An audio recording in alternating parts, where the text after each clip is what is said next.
그래도와 함께 달려 Ready for action, let's go 추억 건물을 찾으러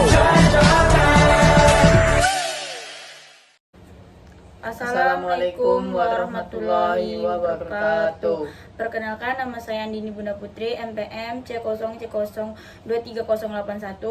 Kenalkan, nama saya Yoga Abdillah Saban, NPM C0C023038. Di sini kami berdua akan memperjelaskan rahasia dagang.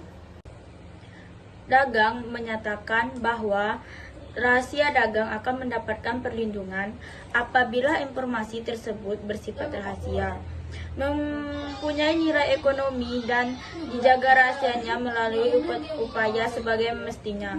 Informasi yang dianggap bersifat rahasia apabila informasi tersebut hanya diketahui oleh pihak tertentu atau tidak diketahui secara umum oleh masyarakat.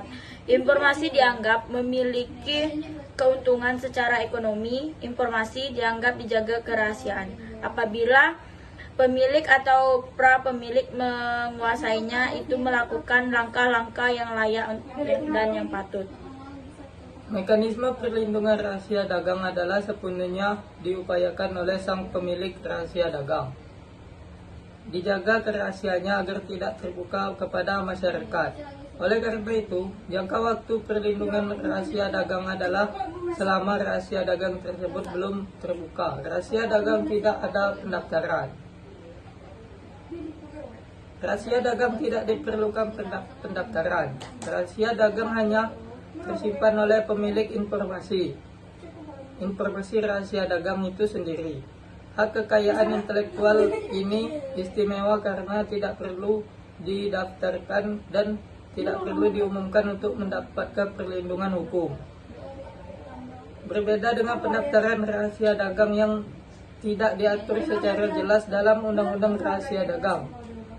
Dalam Undang-Undang Nomor 30 Tahun 2000 tentang Rahasia Dagang yang diwajibkan dicatatkan adalah mengenai pengalihan rahasia dagang yang mana wajib dicatatkan pada Dirjen Kekayaan Intelektual Kementerian Hukum dan HAM supaya mendapatkan kepastian hukum. Dan kemudian untuk pelanggan rahasia dengan tercantum dalam pasal 13 sampai dengan pasal 14 Undang-Undang Nomor 30 Tahun 2000 tentang rahasia dagang. Di antaranya apabila seorang dengan sengaja mengungkapkan rahasia dagang, mengingkari kesepakatan atau mengingkari kewajiban baik tertulis maupun tidak tertulis. Dan seorang dianggap melanggar rahasia dagang pihak lain apabila memperoleh atau menguasai rahasia dagang tersebut dengan cara bertentangan dengan peraturan perundang-undang yang berlaku.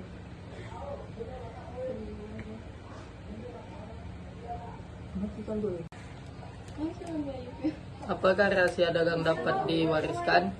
Rahasia dagang termasuk bagian dari hak milik. Hak milik bersifat tetap dan tidak dapat dihilangkan, akan tetapi dapat dipindah tangankan dengan cara pewarisan, dijual, hibah, wasiat, perjanjian tertulis, serta sebab-sebab lain yang dibenarkan oleh peraturan perundang-undangan.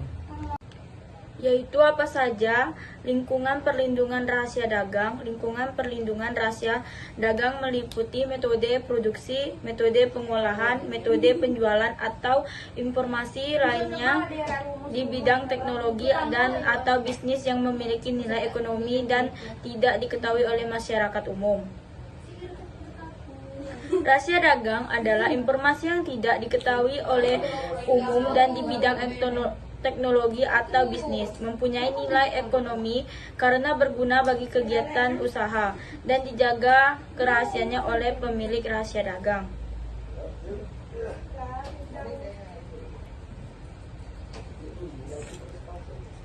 Metode produksi, Berapa lama jangka waktu untuk perlindungan dagang? Rahasia dagang tidak memiliki batasan waktu perlindungan selama pemilik rahasia dagang melakukan upaya untuk menjaga kerahasiaan dari informasi, maka informasi tersebut masih tetap dalam perlindungan rahasia dagang. Dasar hukum rahasia dagang yaitu Undang-Undang Nomor 30 Tahun 2002 tentang rahasia dagang. Rahasia dagang tidak wajib mendaftarkan atau tidak perlu didaftarkan dengan hanya tersimpan oleh pemilik informasi rahasia dagang itu sendiri. Hukum rahasia dagang terbentuk dari berbagai kasus yang memiliki elemen kontrak, kejujuran, kekayaan, kewajiban berdasarkan kepercayaan etikat yang baik. Diatur di mana tentang rahasia dagang untuk perlindungan dasar hukum rahasia dagang diantara diatur oleh Undang-Undang Nomor 30 Tahun 2002 tentang rahasia dagang atau yang disingkat dengan UU Rahasia Dagang.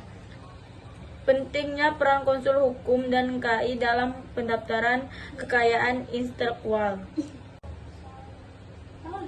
Apa konsekuensi dari pelanggaran terhadap rahasia dagang? Orang yang dengan sengaja dan tanpa hak menggunakan rahasia dagang pihak lain atau melakukan pelanggaran tersebut akan dipidana paling lama 2 tahun dan denda maksimal 300 juta. Berapa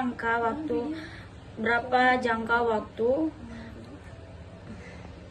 bagaimana pelanggaran rahasia dagang terjadi karena yaitu seseorang dagang dengan sengaja mengungkap rahasia dagangnya, mengakhiri kesepakatan atau mengakhiri kewajiban tertulis atau tidak tertulis untuk menjaga rahasia dagang yang bersangkutan. Kedua, yaitu seseorang memperoleh atau menguasai rahasia dagang dengan cara yang bertentangan dengan peraturan perundang-undangan yang berlaku.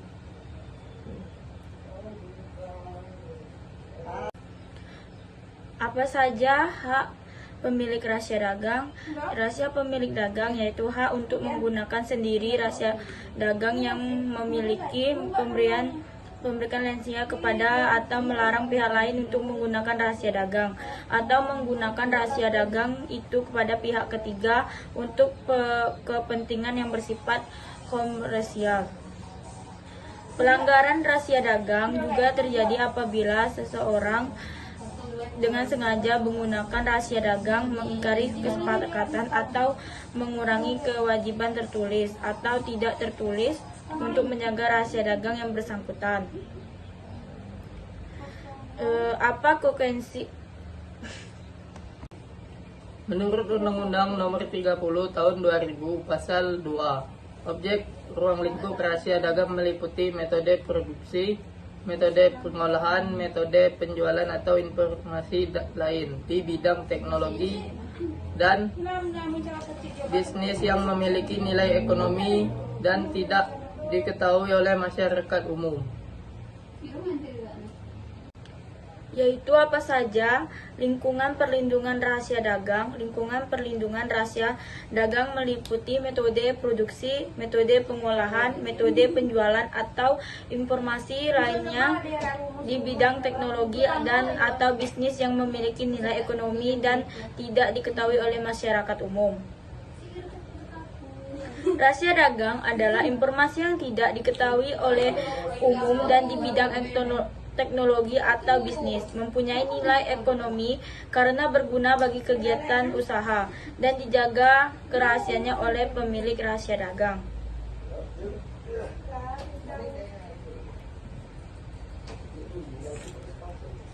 Metode produksi, Menurut dua prinsip dalam melakukan perlindungan hukum, yaitu file system atau fit-to system. Fit-to-file system merupakan sistem pendapatannya didasarkan pada pendaftaran pertama, artinya jika dua orang mendaftarkan kekayaan pada hari yang sama dengan objek yang sama, pihak mendapatkan kekayaan lebih dahulu yang memprioritaskan untuk diproses, sedangkan pihak yang sistem yang didasarkan dalam penggunaan pertama, artinya pemilik kekayaan internal yang akan didaftar oleh orang pertama menggunakan kekayaan intelektual tersebut. Untuk rahasia yang sendiri karena sifatnya kerahasiaan tidak diwajibkan menganut sistem tersebut karena pasal 3. Sekian dari kami. Terima kasih. Wassalamualaikum warahmatullahi wabarakatuh.